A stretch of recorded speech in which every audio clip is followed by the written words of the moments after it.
各位线上的同修，大家晚安，大家好，非常感恩大家来参加线上的读书会。最近我参加一个跨国的人文活动名称叫做养心文化交流那主办单位呢邀请我在开幕的时候呢，开营的时候给他们20分钟的一个演讲那演讲的主题呢叫做和您相约，连理同心所以今天晚上这个直播呢，我们只有20分钟。我是借这个活动，参加这个活动的因缘把这个主题呢那把它发挥来跟大家一起分享所以我们今天的直播只有20分钟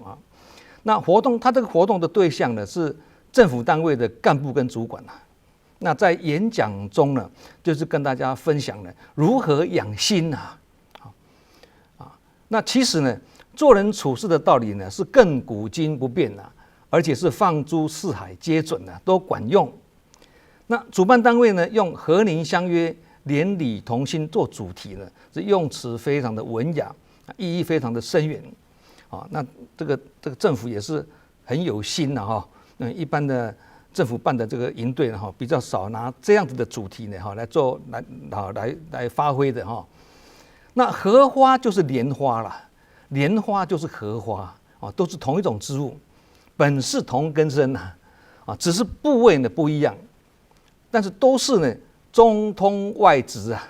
亭亭玉立，不蔓不枝，香远益亲，出污泥而不染，濯清涟而不妖这个整段的文字呢是在比喻一个君子的人格。那么香远益亲是把这个香气比作什么呢就是君子的寂寞事而名不称也就是君子的名声。寂寞事而名不称的意思是，君子最担心的事情呢，是一直到死都没有具备与君子这个名声相称的这个德性强调的是一个君子很重视自己有没有名实相符也很担心自己呢会不会德不配位因此呢，我们不能把它错解成说一个君子他很重视他的名相，很着这个名相这样解释就不对了都做到一个有相当的德行的君子了，更不可能去执着这个名相所以不能错解他的意思。那句子里面呢，出污泥而不染跟那个不蔓不枝说的就是一个人的做人处事的原则跟道德这些都是跟个人的修养有关的问题可是香远益亲呢，这4个字呢，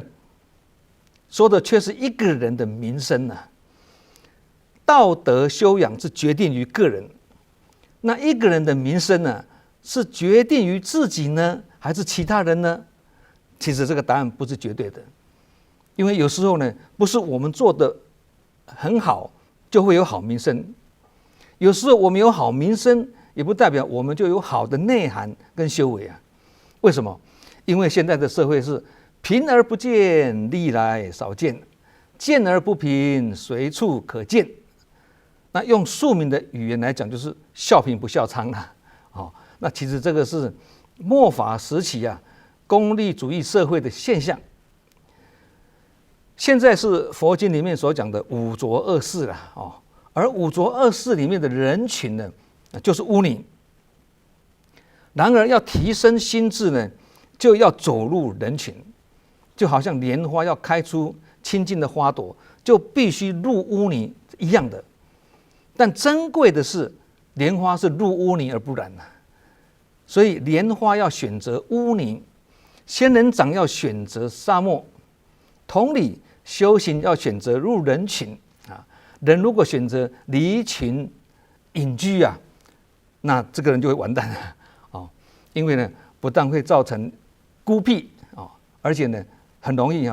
想太多做太少那家里有养鱼的人都知道一只鱼如果不是跟鱼群在一起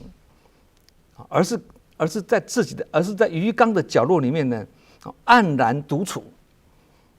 这只鱼一定是生病了人也是一样的道理我从小学就开始养金鱼慢慢到中学、高中养海水鱼，因为我住基隆嘛，靠海嘛，有管道去买那些鱼嘛。一直到出社会呢，就改成在地上养那个锦鲤呀，所以观察鱼的生态我是很有经验的，哪一只鱼是健康的，哪一只鱼是已经生病了，我一看就知道，很厉害的。以前养锦鲤养到很着迷的时候呢，我家师姐就说我是鱼痴，不是笨笨无能的鱼痴啦哈，这是很着迷的时候啊。那这个两个鱼痴啊，都是同音异义的啊。那在这次的演讲中呢，我赞叹那个主办单位是以和宁相约啊，连理同心来当做活动的主题，这个实在是意义深远啊。那活动的名称叫做养心文化交流，这个养心两个字呢，也是用的颇有禅机啊。因为我们慈济志工常常讲借事练心、借境修心、随处养心啊，三心两意，诚意跟这个善意啊，三心两意哈。那这个第三句讲到就是什么？就是这个养心啊，这个是重中之重哦。因为成也正念心，败也正念心。正言上人常常在开示中都会说多用心嘛，三个字，多用心三个字，意思就是说要多多使用这个心，心越是不用就越没有力量啊，身体也是一样啦，越不运动就越没有体力。所以一个人平常如果不练心、不修心、不养心的话呢，那怎么样？那让他的心呢，意思就是说不去用它了，这个心你不去用它，不去锻炼它了，而让这个心呢沉睡在那个地方，那久而久之呢，心自然就是软弱无力的。而我们不容易察觉我们的心是软弱无力的哦，因为我们处在顺境中的时候没有什么感觉啊，就像处在优渥环境的人呢，他无法去体会什么是苦，什么是无常一样。但是一旦碰到人生有一些顺利起伏不是万事如意的一旦一点点的挫折或者不顺心的逆境到来了，他就会马上感觉到受不了，很辛苦。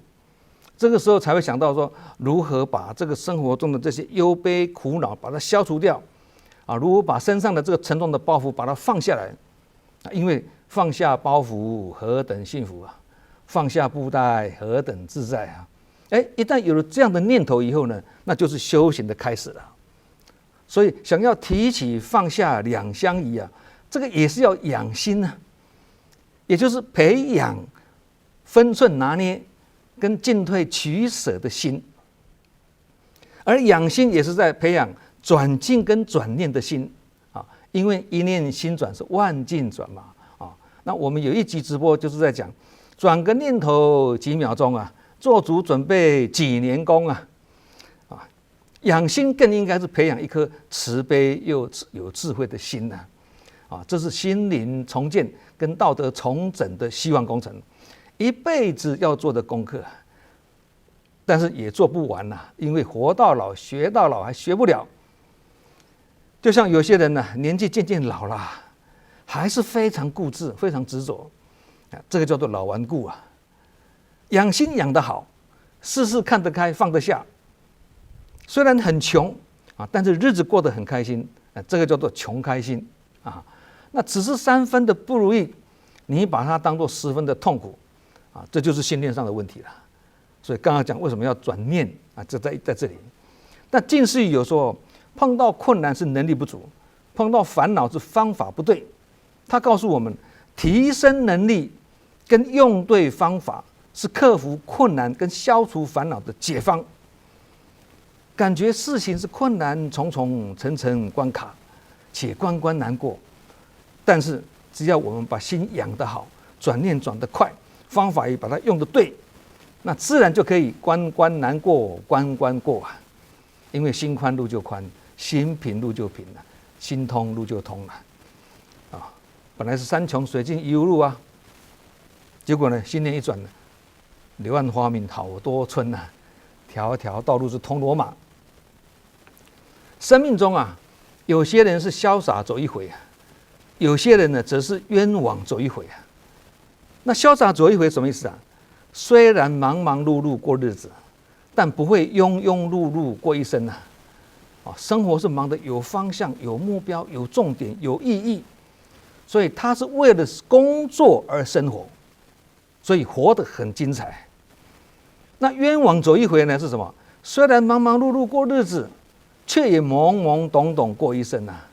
是忙着跑错方向，忙着做不正确的事情，甚至呢好心做错事啊。所以他是为了生活而工作，所以做得很无奈。那为了生活而工作，跟为了工作而生活，两个的意境是截然不同啊。为了工作而生活，这是精彩的人生啊；为了生活而工作，这是无奈的人生啊，无奈人生啊。懵懵懂懂过一生，会回首当年啊，空忙一场，虚度一生啊，走了很多冤枉路，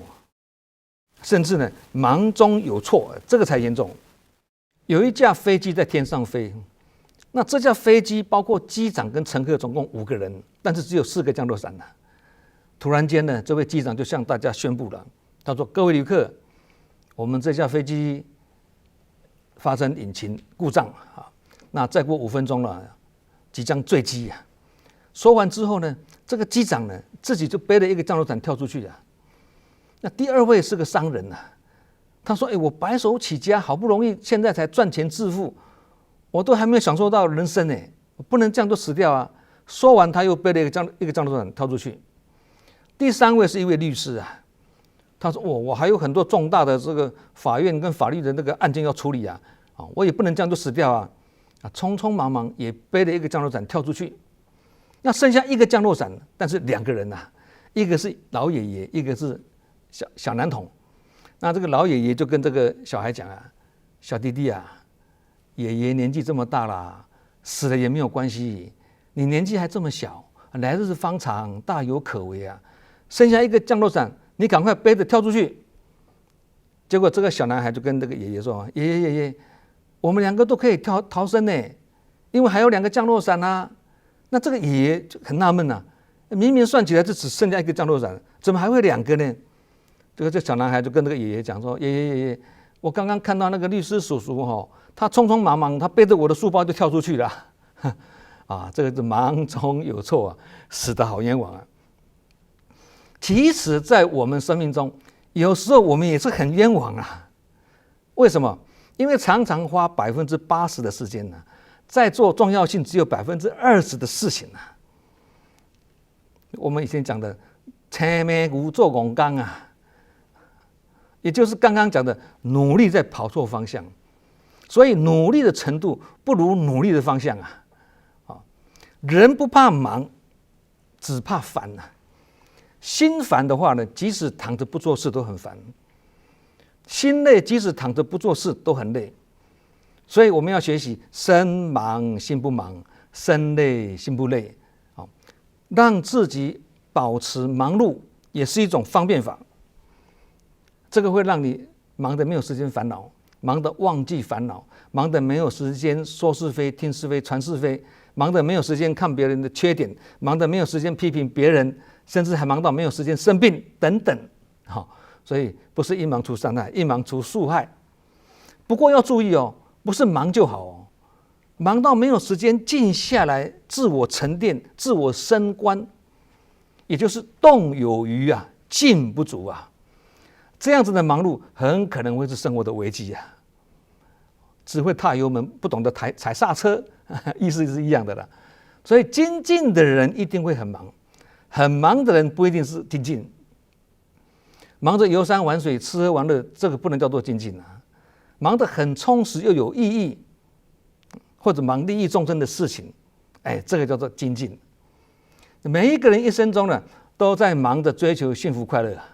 但幸福快乐不是你要追求就能追求得到啊。其实我们越追求快乐呢，快乐就离我们越远。尤其我们越刻意去追求快乐的时候呢，快乐反而成为我们的负担跟烦恼。越是穷追不舍呢，烦恼跟苦梦就越多。大家仔细去想想，是不是这样子的？很有道理啊。其实能过简朴的生活呢，生活的乐趣就越多，越能知足，则事事都会越能满足。因为呢，一旦能返璞归真，事事都把它化繁为简，快乐就在我们的内心深处了，不必外求。这就是上人常常讲的心宽念存啊。所以幸福快乐跟有或没有是无关的。幸福快乐也不是你拥有多少或拥有什么，而是你想的是什么，这个跟念头有关了。幸福快乐不是拥有的多，而是计较的少啊，这是近似语啊。幸福快乐更不是拥有财富跟拥有金钱，而是拥有真理跟智慧啊。幸福快乐也不一定拥有最好的，而是我们把什么东西都当成最好的，看成最好的。那幸福快乐其实也离我们很近，但是我们常常忘记去靠近，因为只在一念之间呢。但是我们常常是舍近求远啊。所以想要幸福快乐，就不能埋怨所没有的，而是要去感恩所拥有的。赚钱也是一样啊，不是你想赚就赚得到啦。没有福气的人，做到死就是赚不到啊。何况赚得到还要看能否用得到。有福报赚钱，还要看有没有福报用钱啊。否则赚来的钱最后都跟医生分，拿去买药，这个怎么划算呢？尤其呢，有福报赚钱，更要有智慧用钱呐。否则，男人有钱就变坏，女人变坏就有钱。这句话不完全对了哈，但是也不完全错哦。会赚钱其实也没什么了不起，会赚钱只是徒弟，会用钱才是师傅啊。富而不智则衰，意思就是说，会赚钱，但是却不懂得提升智慧。最后也会家道中衰，衰败下去了。很有学历，很有能力，也很努力，但缺少老天爷一臂之力，做什么事都会不顺利，最后也是前功尽弃。这个老天爷一臂之力指的是什么？就是福气。福气不是靠求、靠拜或靠真而得来的，是靠自己身体力行，深入暗角去见苦知福，然后在福中修慧，这样就是有爱心又有智慧的人啊。像这种知福惜福再造福的观念，要把它建立起来。成功不是你赢过多少人而是你帮过多少人，在哪些地方付出过，跟多少人结过好缘，这个才是成功的关键因素啦。曾经被你帮过的人，就是你生命中的贵人。你帮助的人越多，你生命中的贵人就越多。甚至在我们陷入困境之际贵人出现，而让我们及时脱困而出相反的，命中没有贵人，还小人偏多，这个就很麻烦了。因为花了好多时间、金钱、心血、努力等等，明明眼看就要成功了但是缺少临门一脚。小人作梗，功亏一篑。生活中这一种例子，我们也是看了很多。那举办这3天2夜的这个养心文化交流活动呢，非常有意义让大家有时间把心静下来因为人跟人之间借着文化交流来温馨互动就能你心知我心，我心知你心，心比心就会更贴心。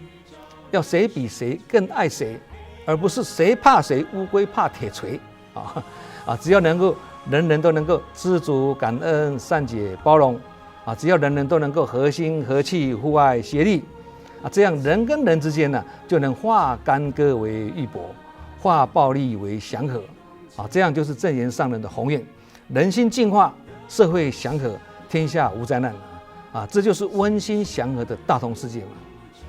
好。利用这一次这个参加营队的这个